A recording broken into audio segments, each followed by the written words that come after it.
how you hold a stick. You measure out, take about a third, and there's two contact points between your thumb and this first joint. You can pretend that there's an axle running from your thumb through the stick to that first joint. And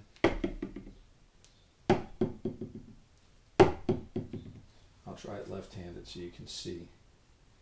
You leave a gap, these fingers are together. Now, yeah, we're going to see people play like whip action. I've seen it all the way off the end of the stick. You can go with the Alex Van Halen stick, which, you know, works as a good paint stirrer too, Alex Van Halen. These are extra long. These are crazy long. It's still about a third. Now there's more weight because of this paint. And you're going to slide up and down. That's not enough. See how dead the stick is? That's not bad. Let's try a little more. That's not bad. Because of the paint, it's adding weight. You let the stick do as much of the work as you can. And you can hear it, even on these pads. This is it's dead. That's too much. You want that Goldilocks, right?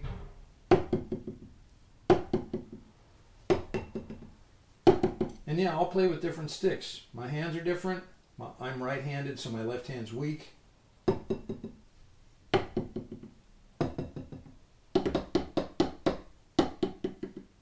For now, we're working on single stroke, getting the bounce.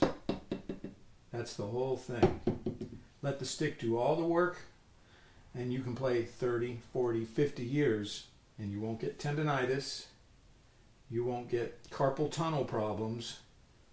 You won't have shoulder problems or elbow. When you sit, you know, a neutral starting point is 90 degrees from your, you know, I'm a little higher than that. Vinny sits on the floor, you know, he's like this when he plays. That works for him, but start neutral, you know, 90 degrees thereabouts. And a third of the stick, the 2 points of contact are your thumb and the first joint.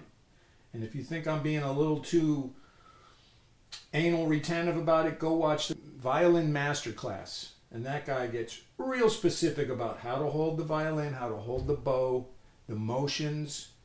The more work you do with this, the easier your drumming is going to be.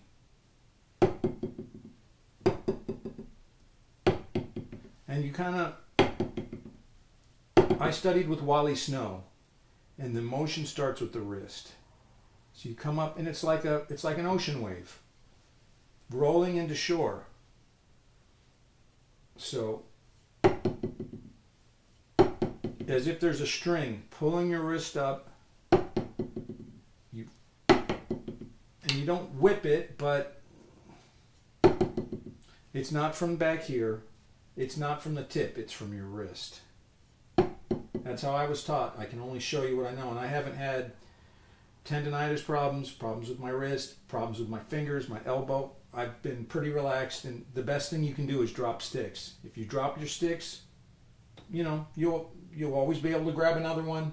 There's a great Jorge Rossi drummer with Brad Maldo doing a trading 4s or 8s, and he drops the stick, and it makes him do something different. It makes him play melodically with one stick, and you got your feet, you know. And if you want to play heel up, play heel down, and play soft heel up, and play hard heel down. Work every dynamic level, every possible combination, and you know your right hand's going to teach your left hand, and vice versa. There are certain things. We're doing flams,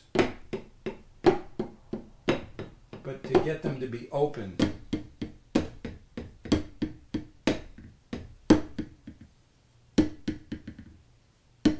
let it bounce. Let all that bouncing occur. See, now I'm getting black on my fingers, but where is it contacting? It's contacting here, and it's contacting there. And that's... And if your pinky sticks out, you can take a Band-Aid or some tape and gently, loosely tape your fifth finger to your fourth finger if you need to. If you don't, if it sticks out a little, mine may still stick out a bit. You know, you want to get rid of any tension. You want to be aware and notice any tension in your body at any point. Sit up straight, try to get your shoulders back, roll your neck, work on simple, open, single strokes.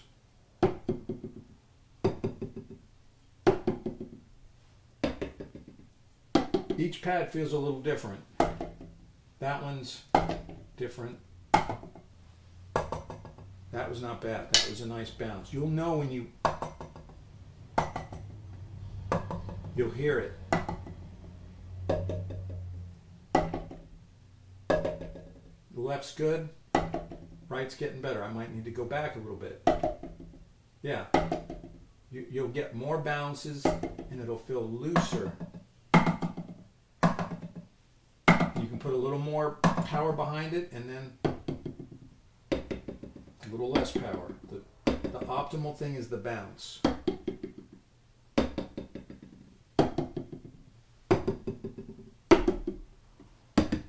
That one's really dead. Something that helps is practicing on pillows, cushions. Sometimes we would use broken drum heads as kids, and if you could get it to bounce on a broken drum head that's wobbling and terrible, that means, see, there's a dead zone right here. There's the main sensor, and I think it's a little loose right here. But if you can get even a small bounce out of that, you know you're doing it right. You can try the rim. You know, sometimes you play the shank like on a hi-hat. That's not bad. Now I'm adding. I shouldn't do that. This is just letting the stick do all of it. That comes later where you'll use maybe these fingers.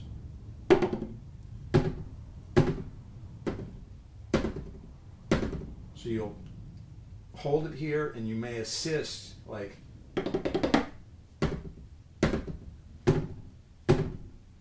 but always you get as much out of the bounce in the stick.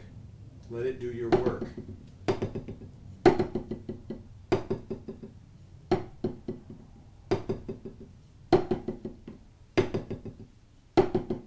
I've studied with tons and tons of teachers. Wally Snow at Dick Grove School of Music. Different people that have studied with Freddie Gruber. You know, the Wally Spivak thing is more, Wally Snow studied with Spivak, and I've also studied with people that do the Freddie Gruber method, you know, and timpani method, where your thumb is up. I mean, you can adopt this grip into, like if you had timpani, and if you're playing a ride cymbal, you can play overhand, you can play thumb up, molar. I mean, there's so many techniques. Try a few of them. Stick with one. Start with matched. If you're traditional, if you've already been playing, and this is okay to you, you know, the fulcrum is still pretty close to that third. It might be here, there. But better if you're starting out, if you're returning, just stick with matched grip. You can take the best of each hand and help the other, you know, and videotape yourself. Look in a mirror. I used to play with a mirror right there and play with a flat practice pad because you can see inside and see what your pinky's doing, see what's going on. You know how sports people will have super slow-mo cameras watching every fiber and tissue and muscle and ligament, how it works, how it's working. It's all mechanical discernment of what works best and why it works best. There are teachers that aren't even piano players that will help piano players. They know the hand, they know the musculature, they know the bones, they know what is going to be best for a piano player, and they don't even play piano. So yeah, it's crazy. You're your best advocate. If it doesn't hurt, keep doing it. If you get the bounce, you get a nice open sound out of your pad or a drum or a cymbal, and it's not choked off. but it's open. That's, man, you're halfway there.